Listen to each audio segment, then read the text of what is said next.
역대상 11장 우리 한 절씩 교독하도록 하겠습니다.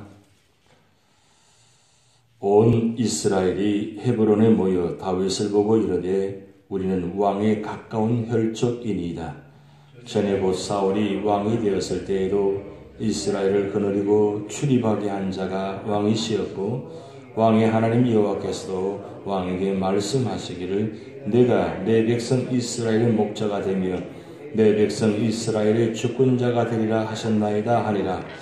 이에 이스라엘의 모든 장로가 헤브론에 있는 왕에게로 나가니 헤브론에서 다윗이 그들과 여호와 앞에 언약을 맺음에 그들이 다윗에게 기름을 부어 이스라엘의 왕으로 삼으니 여호와께서 사무엘을 통하여 전하신 말씀대로 되었더라.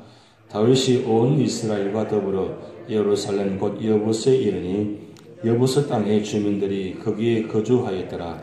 여부스 원주민이 다윗에게 이르기를 내가 이리로 돌아오지 못하리라 하나 다윗이 시온산 성을 빼앗았으니 이는 다윗성이더라. 다윗이 이르되 먼저 여부스 사람을 치는 자는 우두머리와 지휘관으로 삼으리라 하였더니 스루야의 아들이 요압이 먼저 올라갔으므로 우두머리가 되었고 다윗이 그 산성에 살았으므로 무리가 다윗성이라 불렀으며 다윗이 밀로에서부터 두루성을 쌓았고 그 성의 아버지는 요압이 중수하였더라. 만군의 여호와께서 함께 계시니 다윗이 점점 강성하여 가니라. 다윗에게는 용사의 우두머리는 이러하니라. 이 사람들이 온 이스라엘과 더불어 다윗을 힘껏 도와 나라를 얻게 하고 그를 세워 왕으로 삼았으니 이는 여호와께서 이스라엘에 대하여 이루신 말씀대로 함이었더라. 다윗에게는 용사의 수요가 이러하니라. 학몬 사람의 아들 아소보함은 30명의 우두머리라. 그가 창을 들어 한꺼번에 300명을 죽였고 그 다음은 아호와 사람 도드의 아들 엘르아살이니 세 용사 중 하나이니라. 그가 바스 담미沼에서 다윗과 함께 있었더니 블레셋 사람들이 그곳에 모여와서 치니 거기에 보리가 많이 난 밭이 있더라. 백성들이 블레셋 사람들 앞에서 도망하되 그가 그 밭 가운데에 서서 그 밭을 보호하여 블레셋 사람들을 죽였으니 여호와께서 큰 구원으로 구원하심이었더라. 30우두머리 중 3사람이 바위로 내려가서 아둘람 굴 다윗에게 이를 때에 블레셋 군대가 르바임 골짜기에 진쳤더라. 그때 다윗은 산성에 있고 블레셋 사람들의 진영은 베들레헴에 있는지라.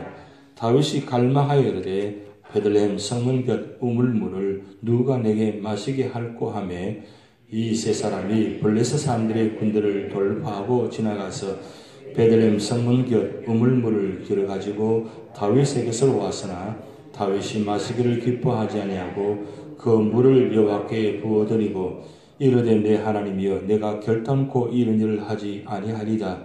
생명을 돌아보지 아니하고 갔던 이 사람들의 피를 어찌 마시리까 하고 그들이 자기 생명도 돌보지 아니하고 이것을 가져왔으므로 그것을 마시기를 원하지 아니하리라. 세 용사가 이런 일을 행하였더라. 요압의 아우 아비새는 그 3명 중 우두머리라. 그가 창을 휘둘러 300명을 죽이고 그 3명 가운데 이름을 얻었으니 그는 둘째 3명 가운데 가장 뛰어나 그들의 우두머리가 되었으나 첫째 3명에게는 미치지 못하니라. 갑스엘 용사의 손자 여호야다의 아들 보냐냐는 용감한 사람이라. 그가 모압 아렐의 아들 둘을 죽였고 또 눈 올 때에 함정에 내려가서 사자 한 마리를 죽였으며 또 키가 큰 애굽 사람을 죽이는데 그 사람의 키가 5규빗이요 그 손에 든 창이 배틀째 같으나 그가 막대기를 가지고 내려가서 그 애굽 사람의 손에서 창을 빼앗아 그 창으로 죽였더라. 여호야다의 아들 보냐냐가 이런 일을 행하였으므로 세 용사 중에 이름을 얻고 30명 중에서는 뛰어나나 첫째 3사람에게는 미치지 못하니라. 다윗이 그를 세워 12대장을 삼았더라. 또 군사 중에 큰 용사는 모압의 아우 아사헬과 베들레헴 사람 도도의 아들 멜하난과 히롤 사람 삼훅과 볼론 사람 헬레스와 도보아 사람 입게세 아들 이라의 아나도 사람 아베셀과 후사 사람 십보게와 아호와 사람 일레와 너보도와 사람 마하네와 너도와 사람 바하나의 아들 헬렉과 베냐민 자손에 속한 기브아 사람 리브의 아들 이데와 비라돈 사람 버냐냐와 가스 시니카에 사는 후레와 아르브 사람 아비엘과 바하룸 사람 아스마웻과 살본 사람 엘리아바와 기손 사람 하셈의 아들들과 하랄 사람 사게의 아들 요나단과 하랄 사람 사갈의 아들 아히암과 우리의 아들 엘리박과 보겔 사람 헤벨과 볼로 사람 아이하와 갈루의 사람 헤스로와 에스베의 아들 나아레와 나단의 아우 요엘과 하글의 아들 밋할과 암몬 사람 셀렉과 스루의 아들 요압의 무기 잡은 자 베롯 사람 나하레와 이델 사람 이라와 이델 사람 가렙과 헷 사람 우리아와 알레 아들 사박과 로벤 자손 시사의 아들 곧 로벤 자손의 우두머니 아디냐와 그 추종자 30명과 마가의 아들 하난과 미덴 사람 요사박과 아스드라 사람 우시아와 아르엘 사람 호담의 아들 사마와 여엘과 시므리의 아들 여이아엘과 그 아우 디스 사람 요하와 미하의 사람 엘리엘과 엘리암의 아들 여리베와 요사위아의 모압 사람 이드마와 또 하시겠습니다. 엘리엘과 오벳과 모수바 사람 아세엘이더라. 아멘.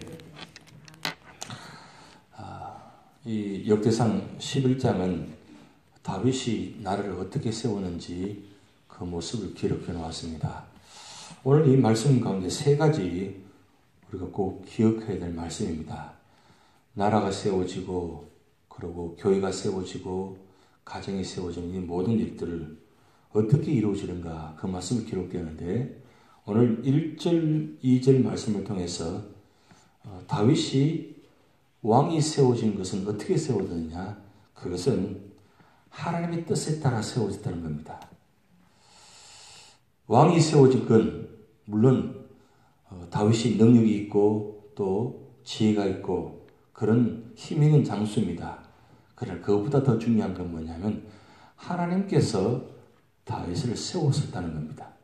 이게 나라를 세우는데 가장 기본입니다.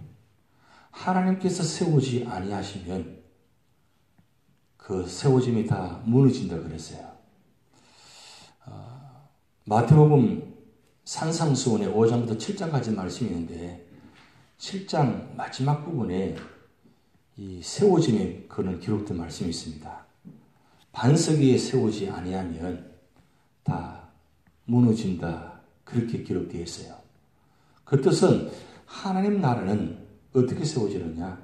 반석 위에 세워지는데 그 반석이라는 뜻은 하나님의 능력, 하나님 뜻에 의해서 세워진다 그런 의미가 담겨 있습니다. 결국 하나님 나라는 하나님 뜻에 따라 세워져야 견고하다는 겁니다. 다윗이 이 기록된 말씀과 10장의 사울의 기록된 말씀을 보면 비교가 됩니다. 둘 다 하나님께서 세우신 그 모습인데 그 모습 가운데 보면 사울의 마지막 모습과 다윗의 모습은 아주 비교적입니다. 사울은 하나님 뜻에 세워졌음에도 불구하고 사울의 뜻에 있어서 사울의 자기중심에 의해서 결국 피하여지는 모습이 우리가 기록되었습니다. 그런데 다윗은 세워질 때 하나님 뜻에 따라 세워지면서 그 하나님 뜻에 따라 세워진 인물이 어떻게 하나님께 순종하고 충성했는가 그 모습을 1절, 2절을 통해서 기록되어 있습니다. 결국은 아무나 세워지는 것이 아니라 하나님이 세운 사람은 어떤 사람이 세워지느냐 그 말씀이 기록되는데 그것은 하나님께 세워진 그 사람은 하나님의 혈통에 의해서 세워진다.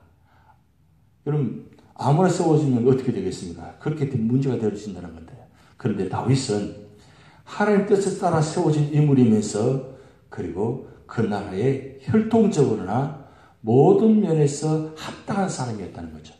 그래서 하나님 뜻에 따라 세워진 인물은 그 하나님 뜻에 따라 세워진 인물의 하나님 뜻을 깨닫고 순종하고 믿음의 뜻에 나아갈 때 그게 온전한 왕이 될 수 있다는 것입니다. 근데 사실 왜 이 하나님 뜻에 따라 세워진 인물을 다윗을 이렇게 기록해 놓았냐? 지금 포로 생활에 돌아와서 지금 성전을 세우고 그리고 나라를 세우는 과정에서 지금 그 많은 인물이 지도자가 없다는 거죠. 그런데 이 나라가 세워진 것은 비록 하나님의 심판으로 해서 무너졌지만 반드시 하나님 뜻에 따라 세워지게 되면 이 나라도 회복할 수 있다. 그것을 교훈하기 위해서 먼저 지금 다윗을 이야기하고 있는 것입니다.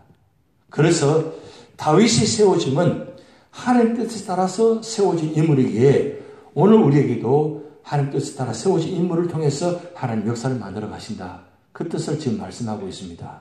아무것도 없습니다. 부족합니다. 그러나 하나님은 정하신 때에 하나님 인물을 세우셔가지고 이 역사를 만들어 가신다. 그것을 지금 바벨론 포로에서 돌아온 사람들에게 지금 교훈하고 있는 말씀입니다. 그러면서 지금 4절부터 9절까지 말씀, 두 번째 말씀인데 이 다윗이 왕으로 세움받고 난 후에 이 나라의 수도를 어디를 세울 것인가, 그리고 이스라엘의 중심을 어디 세울 것인가, 지금 그것을 지금 이야기하고 있는 것입니다. 지금 가장 중심이 이 예루살렘입니다. 예루살렘은 성전이 있는 곳입니다. 그런데 다윗이 왜 이 예루살렘을 가장 소중하게 생각했느냐? 남북 이 중심에서 가장 중앙 지역이 예루살렘입니다. 북이스라엘과 남유다 전체 땅을, 가나안 땅을 보면 예루살렘이 가장 중앙 지역에 있습니다. 이 가장 중앙 지역에 있다는 것은 모든 나라의 중심이 이 예루살렘 중심으로 이루어진다는 거죠. 그래서 정치적으로, 경제적으로, 종교적으로 가장 중심지가 예루살렘입니다. 그런데 여기서 가장 중요한 건 정치적으로, 경제적으로 중요하지만 종교적으로 가장 중심지역을 세우는 것입니다. 거기에 성전이 있었던 곳입니다. 그래서 다윗이 이 여부스 사람들이 살고 있는 것을 빼앗아가지고 이 다윗성을 만들고 하고 그 다음에 이 예루살렘을 하나님의 성전 중심으로 세웠다는 겁니다. 그만큼 이 예루살렘이 가장 소중한 겁니다. 사람들이 가장 중심으로 모이는 것은 바로 성전 중심입니다. 특별히 이스라엘 사람들은 성전 중심으로 늘 생활해 왔기 때문에 성전이 그만큼 소중합니다. 그래서 다윗은 무엇보다도 이 예루살렘이 가장 소중하기에 예루살렘을 왕이 되고 난 후에 가장 먼저 점령하고 그리고 세워진 것이 바로 예루살렘 성입니다. 이 예루살렘을 통해서 모든 것을 하는데 여기서 오늘 9절 말씀 보면 만군의 여호와께서 함께 계시니 다윗이 점점 강성하여 가니라 그랬어요. 결국 하나님 뜻으로 세워진 것도 중요합니다. 근데 더 중요한 건 그 세워진 자리에 하나님이 함께 계셔야 돼요. 하나님께서 함께 계시지 않으면 아무리 위치가 좋고 아무리 훌륭한 성전을 세우고 아무리 사람들이 모인다 할지라도 아무것도 아니라는 거예요. 경험했잖아요. 체험했잖아요. 여기 남유다 사람들은 이 하나님의 성전에 하나님 함께 하시지 않으면 무너진 것을 보았습니다. 나라도 하나님이 함께 하시면 무너진 것을 보았습니다. 성전은 오죽하겠어요. 성전이 회파되고 무너진 것을 보았습니다. 하나님 떠나니까 하나님으로 세워진 그 성전이 하나님 떠나버리니까 그 성전은 껍데기에 불과하다는 거죠. 그래서 건물이 중요한 게 아니라는 겁니다. 건물보다 더 중요한 건 하나님이 그 자리에 함께 계시는 겁니다. 오늘 우리 교회가, 우리 가정이, 이 나라가 하나님께서 함께 하셔야 나라도, 교회도, 가정도 든든히 세워질 수 있다는 건데. 이게 가장 중요한 사실인데 이 가장 중요한 사실을 우리가 놓치고 있다는 겁니다. 여러분 삶 속에서 과연 우리가 얼마나 하나님 중심으로 하나님 함께 살아가고 있는지 우리는 알 수 있잖아요. 어제 우리가 성경 공부 시간에 제가 그렇게 말씀드렸습니다마는 하루 생활하면서 과연 아침부터 저녁까지 얼마나 하나님을 생각하고 하나님과 함께 살아가고 있는지, 내가 믿는다고 하면서 말씀을 본다고 하면서 얼마나 하나님 중심으로, 말씀 중심으로 하루 생활하고 있는지 그걸 우리가 한번 자세히 보자는 거죠. 그리고 아침 일어났을 때 기도로 시작해서 마치고 끝날 때 주무시기 전에 기도하는 이 시작과 끝의 모든 과정이 삶의 자리에 얼마나 내가 하나님과 함께하고 있느냐. 언제나 우리는 기도합니다. 하나님 우리와 함께해 주시옵소서. 하나님께서 우리 자리에 함께해 주셔서 기도합니다.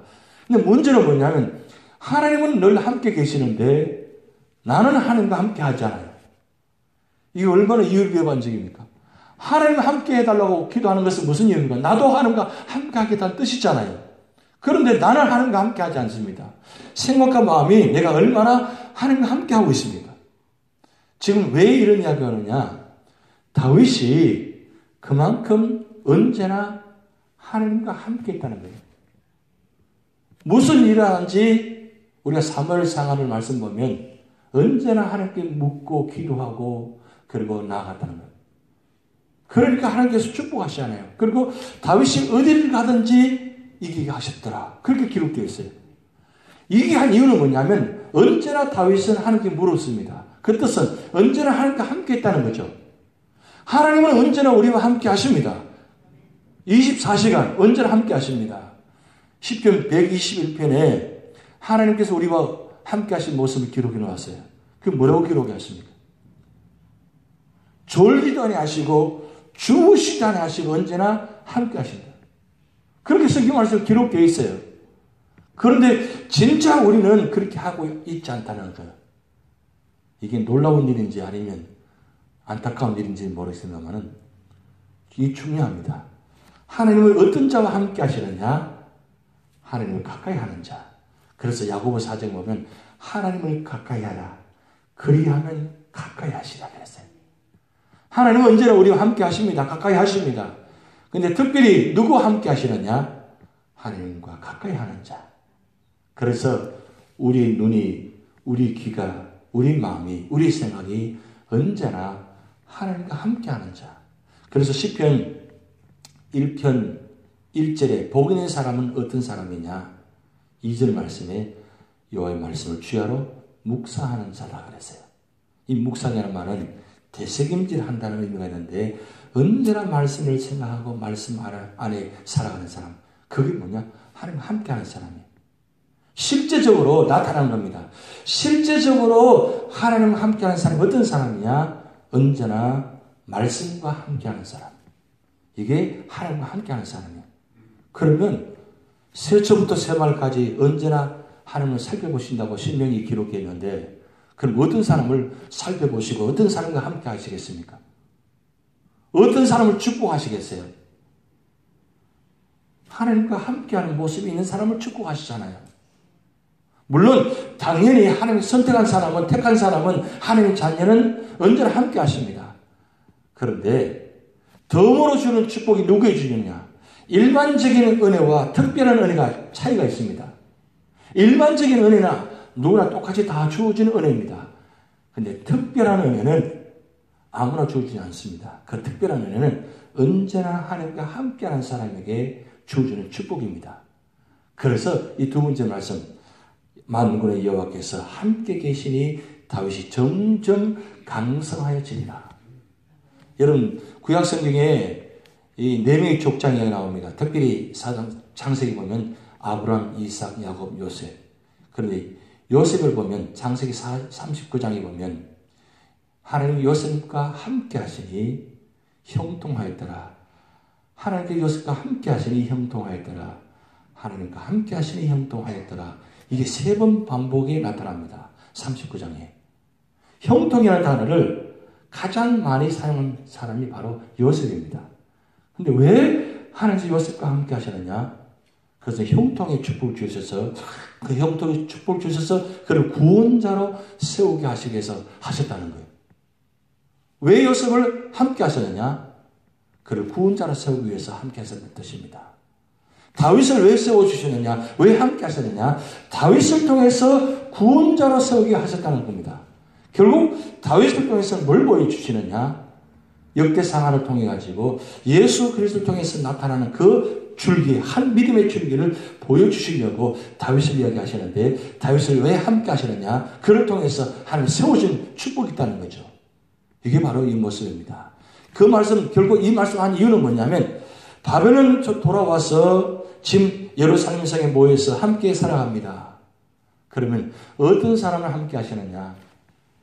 하나님 뜻을 따라 세워지고 하나님과 함께하는 사람을 축복하는 모습을 그들에게 이야기함을 통해서 지금 결국 우리 마지막 힘은 하나님밖에 없다. 하나님과 함께하는 사람을 반드시 축복하신다. 그 이야기 지금 하고 있는 거예요. 희망이 없는 것처럼 보입니다. 성전을 세웠는데 70년 동안 지나면서 불구하고 여전히 그 모습이 너무나 열악합니다. 힘이 듭니다. 2차 포로에서 돌아와서 보니까 정말 바벨론에 있는 모습이나 예루살렘에 있는 모습이나 별반 다른 게 없습니다. 어쩌면 바벨론의 포로 생활이 더 나을지도 몰라요. 왜요? 예루살렘성의 모습이 너무나 절박하기 때문입니다. 이런 절박한 상황 가운데 있는 그들에게 희망이 무엇입니까? 하나님밖에 없다는 거죠. 그래서 역대상하 이 에스라 기자는 이 말씀을 기록해가지고 그들이 이야기합니다. 하나님께서 다윗을 세우신 것처럼 오늘 우리를 세우신다. 우리를 통해 역사하신다. 그 말씀 이야기합니다. 그 말씀 이야기하면서 세 번째 이야기가 뭐냐면 10절부터 오늘 마지막 절까지 47절까지 여러 가지 인물들을 이야기합니다. 여기 나타난 인물들은 다윗과 한 용사들입니다. 여기 30이라는 용사 이야기 나오는데 10절째 이름의 숫자는 48명입니다. 48명인데 여기 인물들은 다윗이 왕으로 세움받기 전에 10년 동안 사울을 통해서 도망자에 사는 사람 가운데서 함께한 사람들입니다. 여러분 우리 사무엘상하 특히 사무엘하에 보면 아둘람 동굴에 그 도망갔을 때에 그 400명의 사람들이 모였다 그렇게 기록되었어요. 그 인물들 중에 여기 이 사람들입니다. 여기 이 사람들이 다윗과 함께하면서 다윗에게 얼마나 충성한지 몰라요. 오늘 여기 보면 다윗에게 충성한 모습도 기록되어 있습니다. 얼마나 큰 용사들인지 모릅니다. 그런데 오로지 다윗을 도와가지고 충성하고 그들의 목숨을 아끼지 아니하고 헌신했습니다. 그런데 다윗은 여기 인물들을 다 기억하면서 이름을 다 기록해 놓았어요. 다윗이 이름을 기록하지 않았더라면 이 인물이 어떻게 기록이 남았었겠어요? 보세요. 역사가 얼마나 오래 흘렀습니까? 다윗이 왕으로 세움받고 40년, 그리고 솔로몬 40년, 그리고 북이스라엘 남유다 나눠져서 약 한 350년 이상의 긴 시간입니다. 그리고 포로로 70년 잡혀갔습니다. 70년 돌아와서 1차 포로로 돌아와서 예루살렘 성전을 세웠습니다. 그러고 난 다음 역사가 70년 이상 또 흘렀습니다. 그런데 에스라 기자가 여기 이름을 다시 찾아내어서 기록에 다시 해놨습니다. 어떻게 이런 기록이 남을 수 있습니까? 그만큼 다윗이 이야기하면 다윗하면 30의 용사들이 함께 가는 겁니다. 그야말로 건국을 세운 인물들입니다. 그 인물들을 여전히 기억하고 있다는 겁니다. 저는 이 말씀 보면서 그런 생각이 들었어요. 정말 하나님 나라를 위해서 하나님의 교회를 세운 인물들은 하나님 반드시 기억하신다. 그리고 생명책이 다 기록해 놓으셨을 것이다. 여러분 하나님의 교회를 누가 인정하지 않더라도 끝까지 그 자리에 충성하면 하나님 다 기억하십니다. 다윗이 기억해서 이 인물들을 이렇게 남겼듯이 하나님은 머리털까지도 세신 분인데 기억하시지 않으시겠어요? 그래서 교회를 위해서 헌신하며 충성하실 때 때로는 힘들고 어려울 때가 많이 있을 것입니다. 그렇지만 하나님은 다 기억하고 계십니다. 그러기에 오늘 우리 삶의 자리에 이런 사람을 통해서 다윗의 나라가 세워진 것처럼 오늘 우리 교회도 여러분의 충성과 헌신을 통해서 하나님은 세워지게 만드십니다. 왜 이런 인물들을 기록해 놨습니까? 이런 인물을 통해서 나라가 세워졌다는 거죠. 마찬가지입니다. 오늘 우리 교회도 지금 역사들이 많이 흘렀습니다. 43년간의 역사가 흘렀습니다. 43주년을 앞두고 있습니다. 그동안 눈물 흘리며 피땀 흘리면서 세운 우리 교회입니다. 그동안 우리 교회를 위해서 헌신하고 충성한 분들이 참 많습니다. 지금도 헌신하고 계시고 충성하고 계신 분들입니다. 하나님은 기억하고 계십니다. 왜 우리가 교회를 위해서 충성합니까? 하나님 나라를 이루기 위해서, 하나님 나라를 세우기 위해서 그런 일을 감당하고 있잖아요.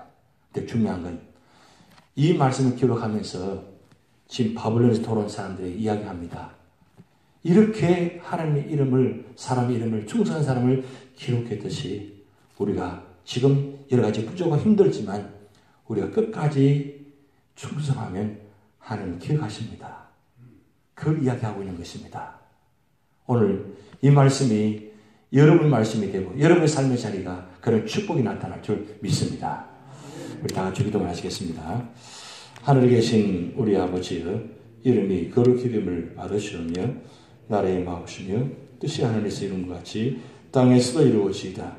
오늘날 우리에게 일용할 양식을 주옵시고 우리가 우리에게 죄 지은 자를 사하여 준 것 같이 우리 죄를 사하여 주옵시고 우리를 시험에 들게 하지 마옵시고 다만 악에서 구하옵소서. 대개 나라와 권세와 영광이 아버지께 영원히 있사옵나이다. 아멘.